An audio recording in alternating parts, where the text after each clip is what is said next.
hati di bidang pertahanan, kami menuntut agar proses pembahasan revisi Undang-Undang TNI dihentikan karena tidak sesuai dengan proses legislasi. Bapak Ibu yang terhormat.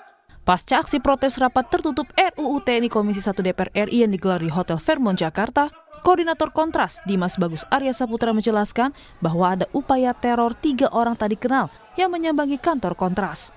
Ia juga menyebut adanya teror melalui telepon yang diduga terafiliasi dengan detasemen Intel Angkatan Darat. Intimidasi karena selain kemudian ada 3 orang yang datang ke kantor Kontras, salah satu staf kami itu mendapatkan 3 panggilan dari nomor tidak dikenal gitu ya, yang setelah kami cek ternyata terafiliasi ke Din Intelkam gitu atau detasemen Intel yang berasal dari Angkatan Darat gitu. Jadi kami melihat ada semacam upaya sistematis gitu karena kami berasumsi gitu ya, dalam beberapa waktu terakhir mulai dari Februari sampai Maret itu ya, kami cukup gencar bersama dengan Koalisi Masyarakat Sipil melakukan advokasi terkait dengan pembahasan atau proses untuk menunda pembahasan rancangan Undang-Undang TNI gitu ya. Sementara anggota Komisi 1 DPR RI fraksi Partai Amanat Nasional Farah Putri Nahlia bilang akan menjamin jika revisi Undang-Undang TNI yang tengah dibahas DPR tidak akan mengkhianati reformasi. Kata Farah, tidak ada satupun pasal yang berpotensi mengembalikan dui fungsi ABRI seperti zaman Orde Baru. RUU TNI ini sangat terbuka dengan masukan-masukan dari masyarakat sipil, dan saya menegaskan, saya jamin yang diresahkan oleh masyarakat seperti kembalinya dui fungsi TNI itu sudah tidak ada lagi. Jadi dalam pasal ini kita sama sekali tidak mengembalikan dui fungsi TNI, dan kemudian juga pasal-pasal lainnya yang katanya kontroversi itu tidak ada sama sekali, saya jamin, dan teman-teman bisa buktikan nanti. Sama sekali tidak. TNI aktif tidak dapat menjabat di KL. Itu bisa saya pastikan. Sebelumnya, Komisi 1 DPR RI menggelar rapat panca tertutup tentang revisi Undang-Undang TNI bersama pemerintah sejak Jumat hingga Sabtu malam di salah satu hotel bintang 5 di Jakarta. Perhimpunan Bantuan Hukum dan HAM Indonesia atau PBHI menolak revisi Undang-Undang Tentara Nasional Indonesia. PBHI bilang perubahan itu tidak beralasan serta tidak ada urgensinya. Selain itu juga, pelibatan TNI dalam jabatan sipil justru bisa menimbulkan berbagai masalah. Perlu untuk menolak revisi Undang-Undang TNI kali ini. Kenapa? Karena publik tidak melihat adanya esensi apalagi urgensi bagi perluasan atau penambahan kewenangan TNI. Keterlibatan TNI di ruang-ruang sipil selama ini justru menimbulkan kasus-kasus besar. Kasus korupsi, kemudian terlibat di dalam peredaran narkoba, kemudian penjualan senjata di Papua, dan ini tidak pernah terselesaikan sampai hingga saat ini. Dan inilah yang kita katakan bahwa tidak pernah terjadi evaluasi saat ini, sehingga penambahan kewenangannya tidak berdasar dan harus ditolak gitu. Pembahasan revisi Undang-Undang TNI kini masih bergulir. Ada beberapa poin yang dibahas untuk direvisi, di antaranya perpanjangan usia pensiun anggota TNI hingga 60 tahun dan perluasan jabatan sipil bagi prajurit TNI yang semula 10 kementerian lembaga menjadi 16 kementerian lembaga. Tim Liputan, Kompas TV. Pembahasan revisi Undang-Undang TNI masih menuai polemik. Sebagian masyarakat menilai revisi ini sebagai langkah mundur reformasi. Namun Komisi 1 DPR bilang tidak perlu khawatir terhadap substansi revisi Undang-Undang TNI yang tengah dibahas. Meski demikian, Koalisi Masyarakat Sipil dari Kontras bilang adanya teror dan ancaman pasca menggeruduk rapat revisi Undang-Undang TNI antara DPR dan pemerintah di sebuah hotel di Jakarta. Lalu jika publik tidak perlu khawatir, mengapa ada intimidasi dan apakah pembahasan revisi Undang-Undang TNI harus dilakukan tertutup di akhir pekan dan di hotel? Apa urgensinya? Kita akan bahas bersama sejumlah narasumber. Ada yang hadir di studio, Pak Usman Hamid, Direktur Eksekutif Amnesty International Indonesia. Selamat pagi, Pak. Selamat pagi. Kemudian melalui sambungan daring juga ada anggota Kompolnas Yusuf Warsim dan juga Ketua Departemen Hukum Tata Negara UGM, Zainal Arifin Mokhtar. Selamat pagi, Bapak-Bapak. Selamat pagi. Selamat pagi, Mas. Dan saudara, kami sudah berusaha menghubungi perwakilan Komisi 1 DPR untuk ikut bergabung dalam dialog pagi hari ini, namun hingga kini kami belum mendapatkan respon. Kami akan ke Pak Usman dulu. Pak Usman, bagaimana kemudian kemarin teman-teman Kontras ceritanya didatangi orang, diintimidasi, dan bagaimana respon dari Koalisi Masyarakat Sipil untuk reformasi sektor keamanan? Ya, pertama untuk kronologinya ya, itu sekitar tengah malam jam 00 sekian, 00.15 itu, dan sebelumnya juga beberapa menit sebelumnya, sebelum tengah malam, itu ada serantetan telepon yang masuk ke nomor telepon Bung Andri Yunus dari Kontras. Dan nomor telepon itu tidak ada kejelasan maksud dan tujuannya. Setelah dilacak, ada clue-clue yang menunjukkan ia terafiliasi ke dalam Kodam Jaya di Jakarta, yaitu Detasemen Intelijen. Nah, beberapa deteksi kami juga melihat namanya misalnya mungkin Topan Timur gitu. Jadi itu yang pertama. Yang kedua itu sekitar pukul 2 dini hari Minggu, itu ada beberapa orang, tepatnya 3 orang mencoba masuk ke kantor Kontras mengatasnamakan media massa. Tidak pernah di dalam pengalaman kami ada media massa ingin mewawancarai atau mendatangi kantor jam 2 malam. Ya. Apalagi di tengah komunikasi yang sudah sangat canggih, seharusnya membuat janji terlebih dahulu lewat WhatsApp atau lewat, kecuali ada peristiwa yang mendesak di kantor Kontras, malam itu tidak ada apa-apa gitu. Jadi itu membuat ketakutan, menimbulkan kecemasan. Nah, kalau menimbulkan kecemasan, ketakutan kalau ke rumah Anda misalnya datangi jam 2 malam tanpa ada janji, orang-orang yang tidak jelas dengan mengatasnamakan sesuatu yang tidak jelas, itu adalah intimidasi. Oke. Pukul 4 juga demikian halnya. Pukul 6 pagi, 7 pagi, itu juga muncul lagi beberapa orang yang ada di depan kantor Kontras. Pada saat yang bersamaan, di depan Fairmont Hotel, di sekitar Hotel Fairmont tempat di mana proses pembahasan panja itu berlangsung, ada sejumlah kendaraan yang kami lihat terafiliasi dengan Komando Operasi Khusus TNI, Koopsus. Nah, ini pengerahan yang sebenarnya tidak tepat, karena Koopsus itu adalah satuan elit yang di tahun 2019 dibuat oleh peraturan presiden dan keputusan Panglima TNI untuk mengatasi mendeteksi ancaman-ancaman besar. Misalnya ancaman terhadap kedaulatan negara, ancaman terhadap keselamatan segenap bangsa, atau ancaman terhadap integritas teritorial negara gitu. Nah, ini adalah satuan elit yang terdiri dari Tentara Angkatan Darat, Tentara Angkatan Laut, dan Tentara Angkatan Udara. Jadi 3 matra. Dianggap ancaman dong Pak ini berarti Kontras ini dan juga koalisi masyarakat sipil. Protes-protes, katakanlah protes masyarakat sipil ingin tetap meminta DPR agar menghentikan pembahasan di Hotel Fairmont dihadapi dengan militer gitu. Apalagi dengan Komando Operasi Khusus. Saya kira ini berlebihan gitu. Jadi wajar kalau rekan-rekan koalisi masyarakat sipil meletakkan itu sebagai tindakan-tindakan intimidatif. Gitu. Oke, diintimidasi, ditelepon, kemudian didatangi, kemudian dijaga juga di Fairmont dengan Komando Operasi Khusus. Kemudian ada juga laporan dari Satpam Dilaporkan Hotel. secara pidana. Gitu. Itu bagaimana dari koalisi masyarakat sipil? Tadi malam kita bahas hampir seluruh organisasi yang ada di dalam masyarakat sipil, kita membahas dan kita menyiapkan strategi pembelaan, termasuk juga mendesak pihak kepolisian untuk menghentikan cara-cara seperti ini. Ini jelas sekali usaha untuk membungkam kritik atau suara-suara kritik publik gitu ya. Dan setidak-tidaknya kami ingin tetap fokus pada substansi penolakan RUU TNI, terutama pasal-pasal yang memang bermasalah. Jadi kami juga tidak ingin kemudian perhatiannya beralih dari masalah RUU TNI ke masalah pelaporan pidana di kepolisian. Kami mengerti yang memberikan laporan itu adalah karyawan keamanan dari Fairmont. Mungkin disuruh, mungkin saya tidak tahu ya, tetapi saya kira ini adalah bagian dari cara-cara lama untuk meredam suara-suara kritis masyarakat terhadap sebuah kebijakan itu. Baik. Karena itu kami meminta agar cara-cara seperti ini dihentikan. Baik, saya ke Pak Yusuf. Pak Yusuf, sudah dengar ada laporan dari Satpam Hotel tersebut untuk melaporkan teman-teman dari Kontras, Pak Yusuf?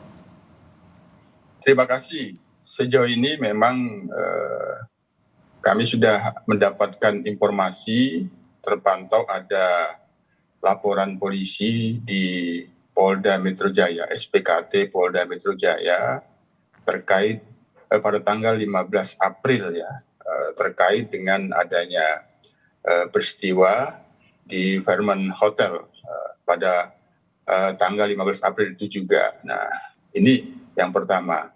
Yang kedua, kami sendiri juga memantau adanya peristiwa yang menurut teman-teman Kontras mengalami satu dugaan intimidasi ataupun teror.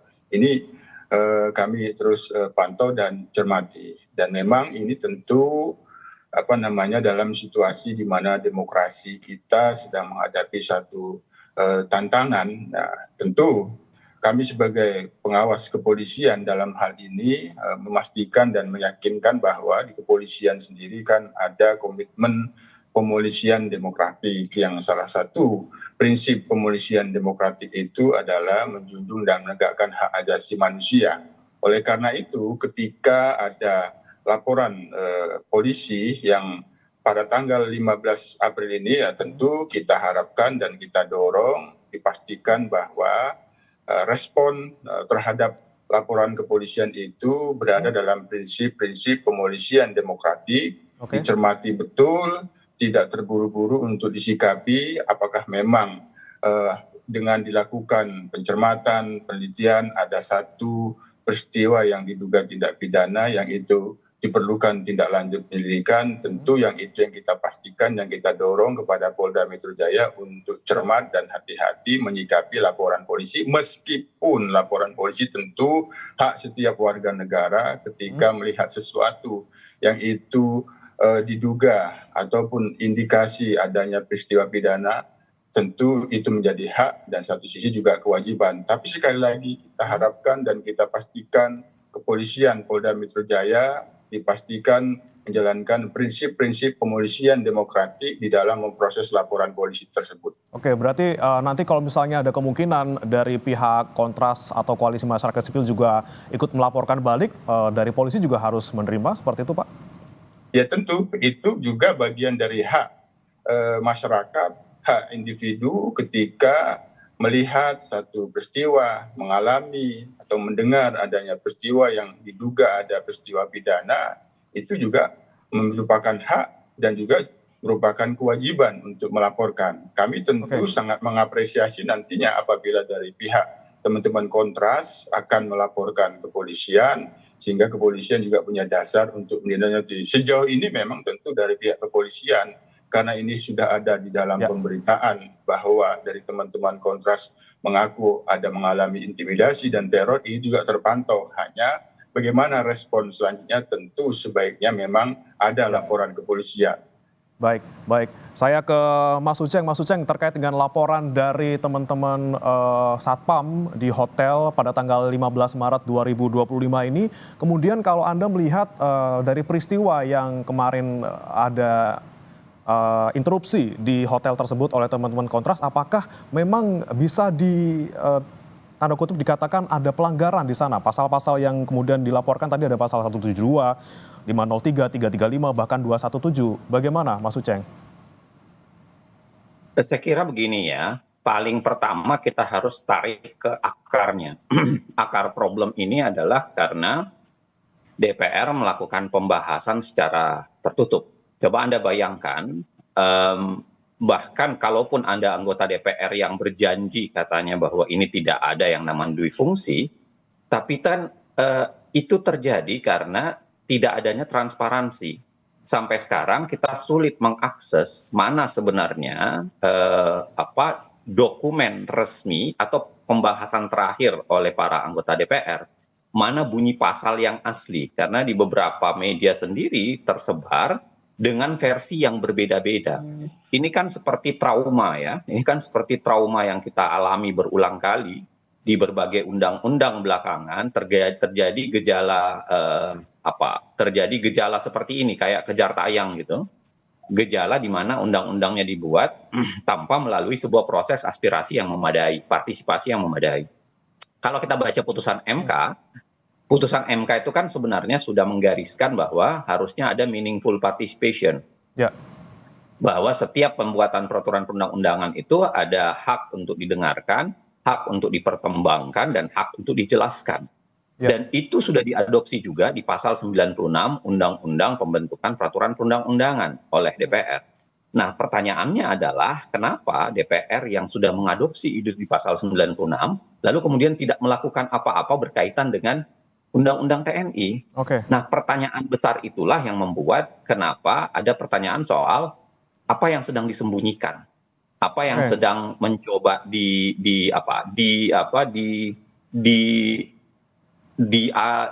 dirusak di dalam proses yang tertutup itu. Baik. Nah, artinya begini, apa yang dilakukan oleh teman-teman masyarakat sipil itu adalah bukan baranya, tapi adalah semacam konsekuensi dari ketertutupan. Dan kalau kita lihat apa yang dilakukan teman-teman masyarakat sipil, sebenarnya adalah proses menyatakan haknya soal aspirasi dan partisipasi itu. Dia menyampaikan bahwa tolong ditutup pembahasan ini yang tidak partisipatif, lalu kemudian buka partisipasi.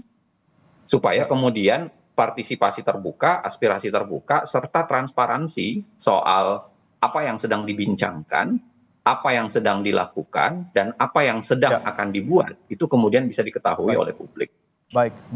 Saya ke Pak Yusuf. Pak Yusuf, tadi kami koreksi kembali Pak, berarti untuk laporan ini tanggal 15 Maret ya Pak ya, bukan tanggal 15 April karena kita masih belum masuk bulan April. Pak Yusuf, tapi kalau kita bahas kembali tadi soal laporan, kalau misalnya memang ada yang merasa itu adalah intimidatif, misalnya teman-teman Kontras datang ke hotel untuk mengganggu rapat, kenapa bukan teman-teman dari Panja yang melaporkan teman-teman Kontras? Kenapa harus satpam dari hotel tersebut, Pak Yusuf?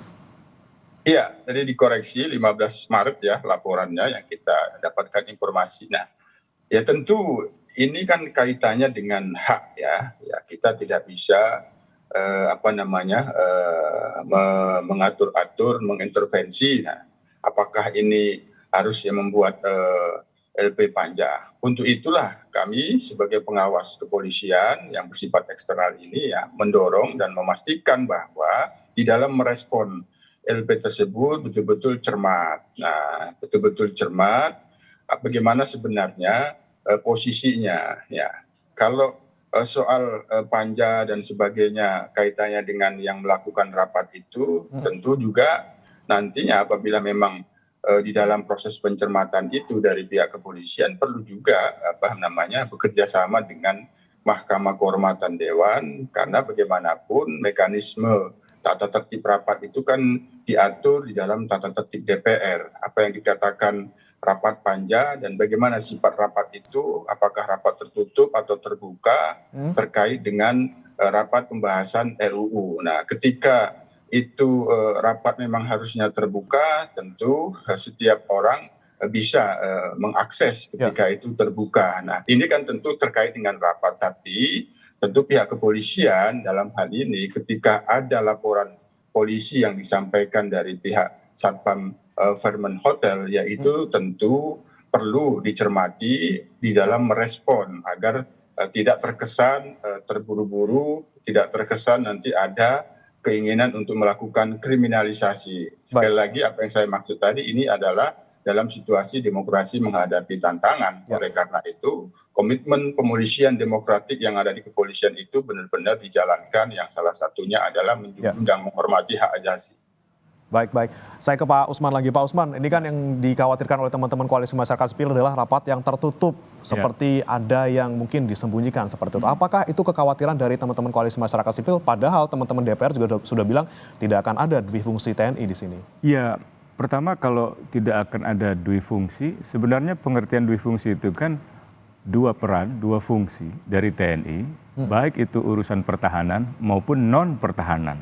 Nah, kalau kita periksa rapat Panja di Fairmont Hotel, sampai dini hari saya mendapatkan secara tertutup naskahnya, justru sudah ada pasal-pasal yang disetujui yang berhubungan dengan peran TNI di luar urusan pertahanan. Pasal-pasal apa tuh Pak yang kira-kira mereka sudah ya, misalnya setujui? Pasal tentang penugasan TNI dalam urusan di luar pertahanan untuk mengatasi atau penanggulangi masalah narkotika misalnya gitu. Atau pasal menyangkut penempatan TNI aktif atau anggota TNI aktif di jabatan-jabatan sipil. Bahkan juga jabatan sipil yang sebenarnya sangat limitatif di dalam pasal 47 ayat 2 Undang-Undang TNI, sekarang mau diperluas. Tidak lagi 10 kantor, melainkan sampai 15 kantor. Jadi pasal-pasal itu sudah menjadi semacam kesepakatan di dalam Panja untuk kemudian disahkan nantinya.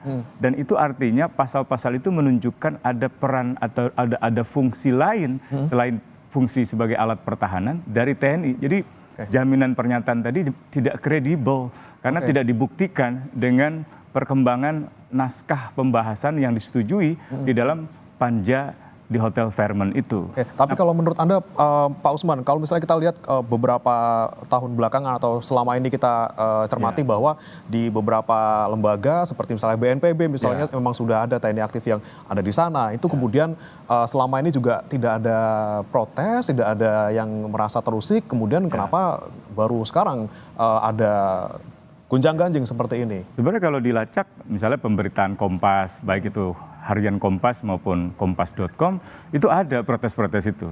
Tapi diabaikan dengan argumen bahwa itu sudah ada peraturan presidennya. Seperti dalam kasus Mayor Teddy misalnya. Itu kan posisi jabatan politis sekretaris kabinet. Tiba-tiba dikeluarkan peraturan presiden untuk menempatkan Teddy yang tidak mengundurkan diri seolah-olah bukan lagi di jabatan politis seperti sekretaris kabinet, melainkan di bawah sekretariat militer. Nah itu sebenarnya keputusan yang keliru dan menyalahi undang-undang yang lebih tinggi gitu. Ada azas lex superiori derogat legi inferiori. Itu undang-undang yang lebih tinggi mengesampingkan undang-undang atau hukum yang lebih rendah. Peraturan presiden itu dikesampingkan, tidak bisa dipakai. Sama halnya dengan penunjukan TNI aktif sebagai direktur utama Bulog oleh keputusan Menteri BUMN, itu juga salah gitu. Tapi lebih parah lagi, komunikasi dari Menteri BUMN, Panglima TNI dan Kepala Staf Angkatan Darat beda-beda dalam soal ini. Panglima bilang harus mundur katanya. Nah, Panglima mengatakan harus mundur. Kasat mengatakan sudah tidak lagi berdinas. Sekarang menjadi staf khusus Panglima TNI. Ini yang benar yang mana? Gitu. Jadi komunikasi istana ini kalau mengutip Mas Budiman Danurrejo, mantan Pimret Kompas, komunikasinya sangat buruk. Tidak ada koherensi antara instansi, antara pimpinan instansi baik kementerian maupun lembaga. Termasuk di jajaran TNI, apalagi Kasat. Kasat mengatakan mereka yang khawatir akan duifungsi TNI di dalam RUU TNI itu otaknya kampungan.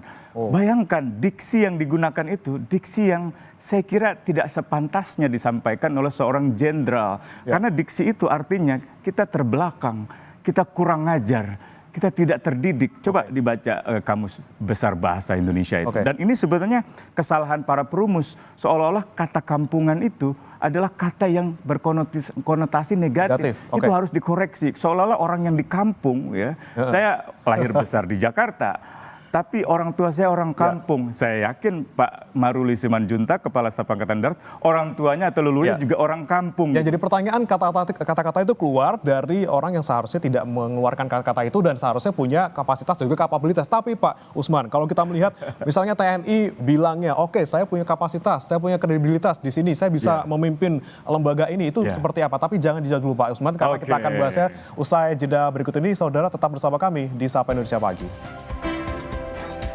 Kembali bersama kami di Sapa Indonesia Pagi, saudara, dan kita kembali bahas terkait dengan dugaan intimidasi yang diterima oleh teman-teman dari Koalisi Masyarakat Sipil terkait dengan interupsi yang dilakukan di sebuah hotel di Jakarta dalam rapat pembahasan revisi Undang-Undang TNI.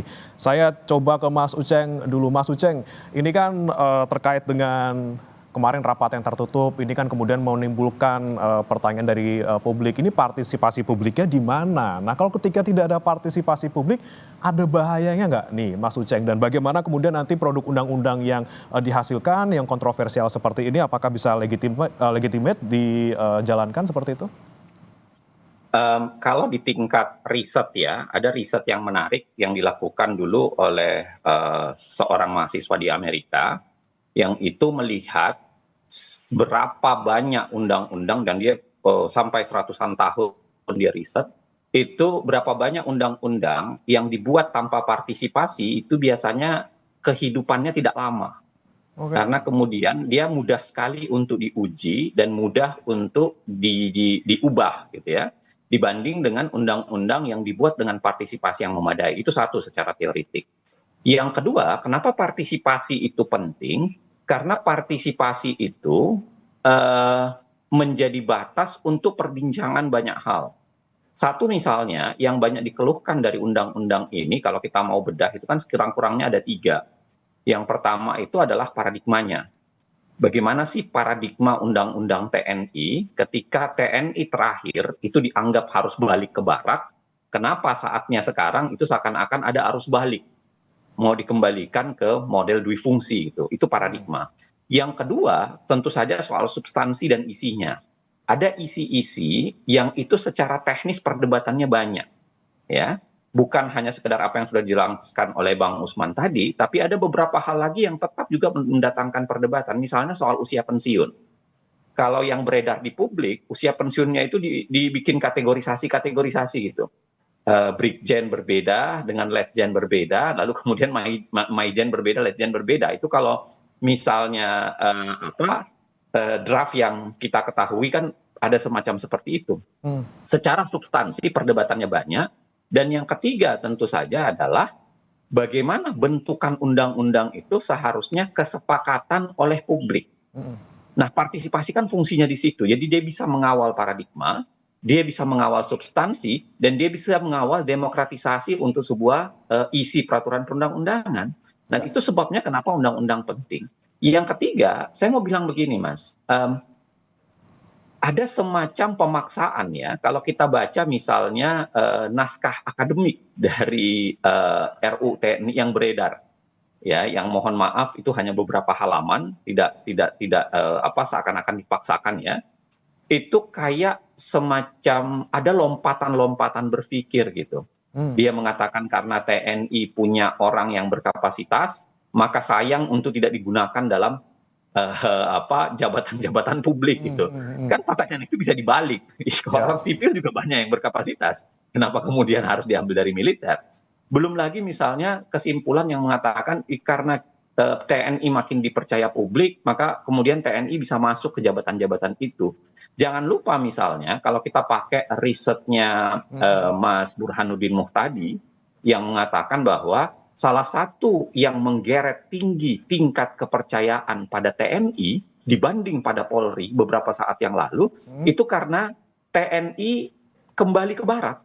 TNI tidak masuk ke wilayah-wilayah sipil terlalu banyak, yang itu diambil oleh Polri terlalu banyak ya. Kan sekarang ini seakan-akan ada, kalau istilahnya Jacqueline Baker itu ada the rise of Polri gitu. Jadi Polri itu mengalami kenaikan dui fungsi yang sangat besar. Nah, pujian terhadap TNI selama ini itu kan sebenarnya adalah karena mereka balik ke barat. Mereka kemudian bertahan tidak melakukan dui fungsi. Kok bisa menggunakan bahasa bahwa makin populer di publik itu alasan untuk balik ke barat, padahal sebenarnya dalam risetnya Mas Burhan misalnya alasan alasan makin populernya TNI itu sebenarnya adalah karena mereka bertahan tidak balik ke dui fungsi. Nah, maksud saya adalah begini, partisipasi publik itu menjadi koridor sebenarnya untuk menjaga bahwa jangan biarkan proses undang-undangnya bermasalah, paradigmanya menjadi rusak. Plus yang ketiga, paradigma cara berpikirnya itu dimonopoli oleh satu pihak kepentingan saja gitu. Begitu. Jadi intinya partisipasi publik penting, karena kalau tidak ada partisipasi publik bisa saja nanti lebih gampang diuji dan juga nanti bisa direvisi kembali ataupun dibatalkan gitu ya Mas ya. Cuman, baik. Ini Mas, satu hal yang saya mau sampaikan. Saya selalu khawatir itu malah jadi alasan yang dilakukan oleh pembentuk undang-undang. Kami buat serampangan, kami buat seburuk-buruknya. Kalau ada problem silahkan bawa ke MK. Nah, itu sebabnya kenapa saya tidak mau mengatakan terlalu buru-buru untuk bicara soal MK-nya. Karena kan sudah berulang kali tuh.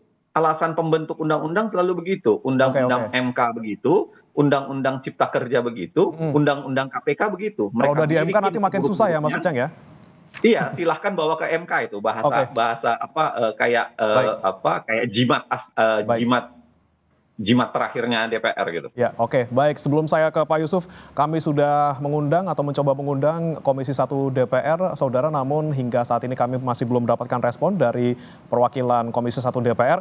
Saya ke Pak Yusuf. Pak Yusuf, kita kembali lagi terkait dengan intimidasi yang dilakukan ataupun yang diduga diterima oleh teman-teman dari Kontras.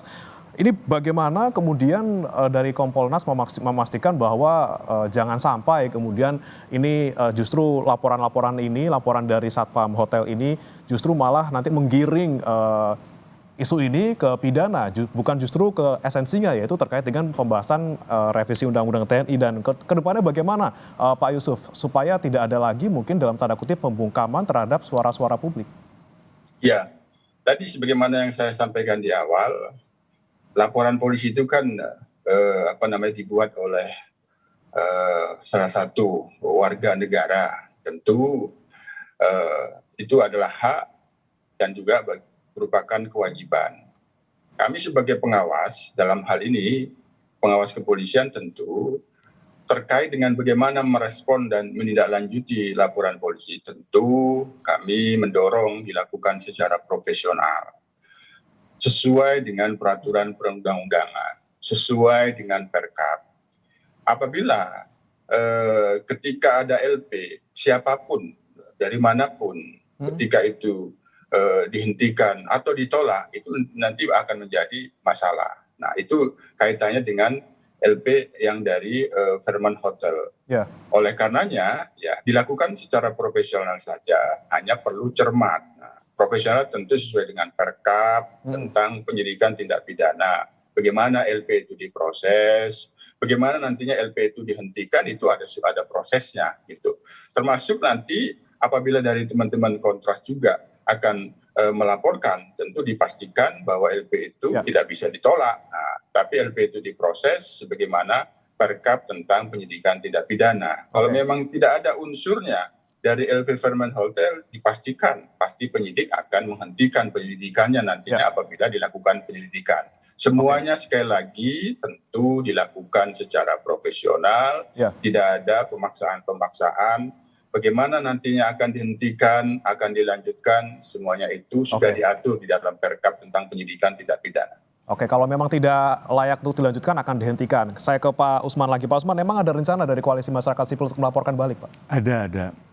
Ya, termasuk misalnya perlakuan dari beberapa orang yang ada di dalam pengamanan Panja melakukan pengusiran terhadap Bung Andri dan Bung Javier, dan juga pengusiran itu sampai berakibat terjatuhnya mereka, didorong gitu secara paksa. Gitu. Nah, saya kira cara-cara seperti itu tidak perlulah gitu, dan mestinya pimpinan rapat cukup mengambil alih atau bahkan mempersilahkan Andri dan Javier menyampaikan pandangannya dan kemudian mengajak untuk dialog. Saya kira itu jauh lebih memperlihatkan idealnya seperti itu. Kalau memang wakil rakyat ini juga memperhatikan pentingnya partisipasi publik. Tapi kan yang terjadi justru sebaliknya. Jadi justru perbuatan fisik, dorongan fisik yang mengakibatkan terjatuhnya Andri misalnya, itu tidak dialami oleh anggota dewan yang ada di sana atau staf-staf anggota dewan atau petugas keamanan yang ada di Fairmont. Jadi kalau kita baca ke laporannya itu kan petugas keamanannya, RYR, merasa dirugikan akibat dari tindakan anggota Koalisi Masyarakat Sipil. Kerugiannya apa? Jangan-jangan kerugiannya ditegur, dimarahi oleh misalnya atasannya. Atasannya ditegur oleh misalnya pihak Panja yang katakanlah melakukan reservasi terhadap pertemuan itu. Itu jangan-jangan seperti itu gitu kan. Tapi kembali lagi kepada yang disampaikan Bung Uceng tadi, saya kira itu benar bahwa pada esensinya kan partisipasi publik itu yang ingin dipastikan berjalan oleh kawan-kawan Koalisi Masyarakat Sipil. Dan seharusnya DPR paham, saya yakin mereka paham itu gitu. Cuman kan sekarang ini seperti tadi Pak Hasim juga sampaikan, demokrasi sedang mengalami tantangan sehingga usaha-usaha partisipasi publik tampaknya seringkali diredam. Bahkan kalau kita bicara demokrasi mengalami tantangan, VDEM, Indeks Demokrasi VDEM itu sudah menempatkan Indonesia bukan lagi negara demokrasi, tetapi sebagai negara autokrasi elektoral. Jadi tidak ada lagi demokrasi, kecuali yang tersisa adalah pemilu. Indonesia sudah menjadi negara autokrasi gitu. Karena kebebasan sipilnya, berpartisipasi, berekspresi, berpendapat, itu diredam. Kebebasan beroposisinya hampir tidak ada. Semua ketua umum partai kecuali PDIP jadi menteri gitu kan, rangkap jabatan, ada konflik kepentingan. Sebenarnya siapa eksekutif, siapa legislatif kalau begini halnya? Siapa yang mengawasi? Dan anggota-anggota Komisi 3, Komisi 1 maksud saya, kecuali seperti Pak TB Hasanuddin, hampir tidak ada yang bersuara kritis gitu. Kalaupun mau menyampaikan pendapat yang sedikit kritis, mengatakan atas nama pribadi. Loh, bagaimana? Anda kan sudah wakil rakyat, Anda wakil partai, Anda harusnya mewakili kepentingan umum gitu kan, bukan pribadi lagi. Ini yang saya kira sangat disayangkan. Tapi sejauh ini Pak Usman, kalau dari Koalisi Masyarakat Sipil sudah menerima informasi ataupun data belum terkait dengan berapa sih banyak teman-teman yang bersuara, kemudian ada yang dilaporkan seperti itu? Sudah ada berapa banyak? Kalau Amnesty International beberapa tahun lalu sudah merilis satu laporan yang cukup komprehensif, itu paling tidak 328 aktivis masyarakat sipil, termasuk warga biasa yang menyuarakan kritiknya, mengalami kriminalisasi, mengalami intimidasi. Ya. Dan ini sebenarnya sudah terasa sedari awal pemerintahan Jokowi gitu. Jadi 10 tahun terakhir ini demokrasi benar-benar mengalami regresi. Bahkan tadi saya katakan indeks demokrasi yang sangat kredibel, VDEM, sudah menempatkan Indonesia bukan lagi demokrasi tapi autokrasi. Meskipun masih memiliki pemilu gitu. Tapi pemilunya kita tahu diragukan oleh banyak pihak kredibel. Baik, terakhir Pak Usman, ini sebelum kita closing statement dulu. Nah, soal kapasitas tadi yang saya utang sama saudara tadi yang terkait dengan ini. Kalau mereka punya kapasitas kemampuan kredibel, kenapa enggak gitu Pak Usman? Katakanlah ya, misalnya kredibel gitu ya, di dalam konteks urusan pertahanan. Ya oke, sudah kita ditempatkan di Kementerian Pertahanan. Iya. Atau katakanlah di urusan Bulog. Masalahnya undang-undang melarang itu. Masa kita atas nama kompetensi mau menabrak undang-undang. Tapi katakanlah boleh semuanya. Wah, ini orangnya memang benar-benar mampu. Ya. Sederhana. Copot seragam Anda, kepangkatan Anda, Mundur. copot senjata Anda. Ya. Itu kan esensi dari kenapa kalimatnya adalah anggota TNI hanya dapat menduduki jabatan sipil setelah mengundurkan diri atau pensiun dini. Oke. Nah, yang dilakukan oleh Presiden dalam kasus Mayor Tidi, yang bersangkutan belum mengundurkan diri. Harusnya setelah mengundurkan diri, harusnya setelah pensiun. Yang dilakukan terhadap Dirut Bulog, Pak Helmi misalnya gitu, itu juga dilakukan sebelum mengundurkan diri. Jadi ini masalah serius gitu, kita tidak patuh pada undang-undang gitu. Jadi saya kira kalaupun ada kompetensi yang benar-benar tidak diragukan lagi, ya copotlah senjatanya, lucuti seragamnya. Sehingga tidak ada hierarki kemiliteran yang bersifat top down itu diberlakukan di dalam organisasi kementerian atau diberlakukan di dalam kelembagaan pemerintah. Organisasi militer dengan sistem kemiliteran, komando dan monopoli kekerasan melalui alat-alat peperangan itu baik untuk organisasi militer, tapi bukan untuk situasi perang, untuk bukan jabatan untuk sipil. birokrasi sipil. Baik, saya ke Mas Uceng. Mas Uceng, seperti apa Mas terkait dengan mungkin kita bisa katakan ini ada supremasi sipil yang terancam terkait dengan revisi Undang-Undang TNI. Terakhir, nih sebelum kita closing, Mas Uceng. Iya, saya kira yang pertama harus diingat kembali oleh DPR, bahkan oleh kita semua, pasal 96 Undang-Undang tahun 2002, perbaikan terakhir pembentukan peraturan perundang-undangan. Di situ jelas dikatakan bahwa yang namanya partisipasi itu ada di setiap tahapan pembentukan peraturan perundang-undangan. Pembentukan peraturan perundang-undangan itu kan ada 5 tahap, mulai dari pengajuan, lalu kemudian pembahasan, pengesahan, pengundangan, dan persetujuan dan pengesahan. Sekarang ini kan soal pembahasan nih. Jadi harusnya dibuka ruang publik itu.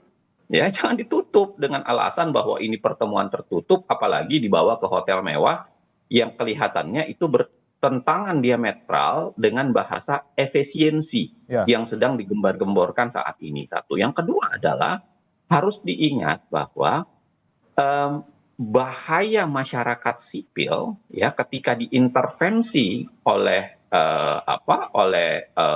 militer itu adalah karena mereka bersenjata. Mereka punya paradigma yang berbeda. Dan itu yang dilakukan dan itu yang kita alami di zaman Orde Baru sehingga melahirkan proses reformasi yang salah satu tuntutannya itu adalah mengakhiri itu. Nah, sekarang kalaupun mau dibalik seperti sekarang, harusnya menurut saya sekurang-kurangnya publik terlibat. Kalau memang mau dibalik ya, kalau memang ada kesadaran baru dari seluruh bangsa ini mengatakan, oh iya kita hidupkan kembali dui fungsi silahkan, harusnya itu adalah hasil kesepakatan seluruh rakyat Indonesia, bukan berdasarkan salah satu pandangan saja gitu. Dan yang ketiga yang tidak kalah pentingnya menurut saya, paradigma soal militer dan sipil itu bukan cuma khas Indonesia, itu terjadi di banyak negara dan terjadi perdebatan-perdebatan seperti ini banyak di berbagai berbagai negara dan berbagai kesempatan. Maksud saya adalah kita sudah belajar banyak dan itu sebabnya kenapa kita memisahkannya secara strict. Oke. Jangan sampai kemudian kita melakukan pengulangan sejarah yang tidak penting. Baik, kami tangkap poinnya Mas Uceng. Baik. Sekurang-kurangnya ada partisipasi publik di sana. Terakhir, Pak Yusuf, singkat saja, apa yang bisa dipastikan oleh Kompolnas agar nanti polisi juga bisa menjalankan tugasnya dengan baik dalam laporan ini, dan bagaimana ke depannya agar hal seperti ini mungkin tidak terulang lagi, jangan sampai publik dibungkam suaranya? Ya, kami tentu sebagai pengawas kepolisian akan menjalankan tugas memantau dan mengawasi proses penanganan laporan kepolisian yang sudah ada dari pihak Satpam Fairmont Hotel. Ini dilakukan secara profesional, dicermati betul apakah memang ada unsur peristiwa pidana atau tidak. Tentu semuanya itu dilakukan sesuai dengan SOP. Apabila memang tidak ada, ya tentu dihentikan saja. Kami akan awasi itu nanti. Baik, terima kasih Pak Yusuf Warsim, anggota Kompolnas, Mas Uceng, Ketua Departemen Hukum Tata Negara UGM, dan terakhir juga ada Pak Usman. Terima kasih. Dari Direktur Eksekutif Amnesty International Indonesia. Terima kasih telah bergabung bersama kami di Sapa Indonesia Pagi. Selamat pagi Bapak-Bapak.